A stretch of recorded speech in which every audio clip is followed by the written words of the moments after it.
Xi'an's Roujiamo can truly be said to be a household name. Whether a Roujiamo tastes good or not depends on the braised cured meat. So how can you make it so that the fatty meat is rich but not greasy, while the lean meat is tender, juicy, and full of flavor? Hello everyone, I'm teacher Guan Yang. Today, I'll give you a detailed explanation. When making this braised cured meat, it's best to use pork front leg with a ratio of about 30% fat and 70% lean, or pork belly. This type of meat has a relatively tender texture, so after cooking, the lean meat won't become dry and tough, and the fatty meat won't be overly greasy. The piece of meat we bought is a little large, so we'll cut it once through the middle. This way, it cooks more easily and absorbs flavor better. After cutting the meat, place it into cold water and soak it for 2 hours. This draws the blood out of the meat. Why do we soak it in cold water instead of blanching it directly? Because blanching causes the skin to tighten, preventing the blood inside from coming out. As a result, the cooked meat will have a much stronger gamey smell. For fragrant braised meat, choosing the right cut is important. But the key also lies in the proportion of spices in the seasoning sachet. Our spice blend contains star anise, cinnamon, white cardamom, bay leaves, black cardamom, and a total of 18 kinds of spices, blended according to a specific ratio. I'll display the detailed proportions on the screen for everyone to save and study.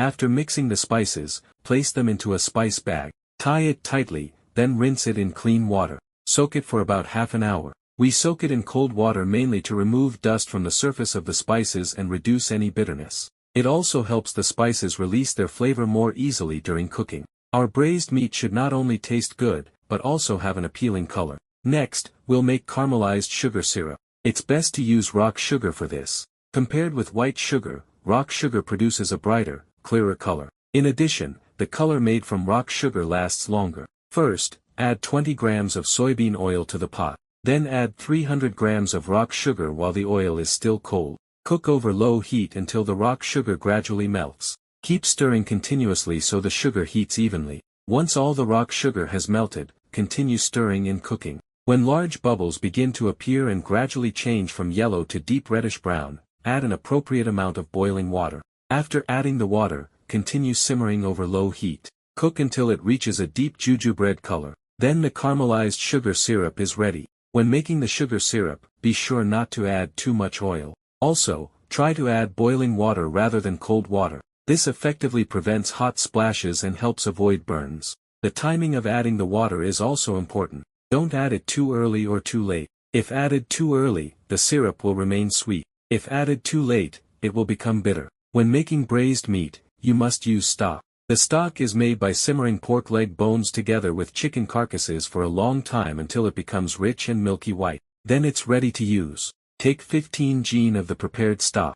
Add 200 grams of salt. Add 25 grams of dark soy sauce. Add 300 grams of the caramelized sugar syrup. Then add the soaked spice bag. Adjust the color of the braising liquid until it looks like this. Next, add the soaked pork. Then add 50 grams of scallions. Add 30 grams of sliced ginger. Add 10 grams of cut chili peppers. Finally, add 25 grams of Chinese liquor. Turn the heat to high and bring the braising liquid to a boil. Once it boils, skim off all the foam floating on the surface. Then place a weight on top of the meat to prevent it from floating, which could leave the skin undercooked. Reduce the heat to medium-low and simmer gently for 1.5 hours. The cooking time is up. Let's check the result. Gently insert a chopstick into the fatty part. If it goes through easily, the meat is done. Turn off the heat. Then let the meat soak in the braising liquid for 1 hour. Freshly cooked braised cured meat actually has a relatively mild flavor, so it must soak in the pot for a long time. This allows the meat to absorb more flavor. After soaking, take the meat out and have a look. The cooked meat is very tender and soft. After cooking the meat, never throw away the broth. It can be reused. Remove all the spice residue from the broth. After being reused many times, it becomes an aged master stock. The more you cook meat with master stock, the more fragrant it becomes. To preserve the master stock for a long time without spoiling, you must bring it to a boil once every day. Store it at room temperature. Do not let raw water come into contact with it. There is also a technique to chopping the meat for Roujiamo. Don't chop it directly with the blade. Instead, gently scrape the meat with the back of the knife. You'll see the lean meat and fatty meat separate naturally. Then chop it a couple more times to make the fatty meat a little finer. Once chopped, stuff it directly into the flatbread. Then drizzle a little of the meat broth over it. And that's how a Roujiamo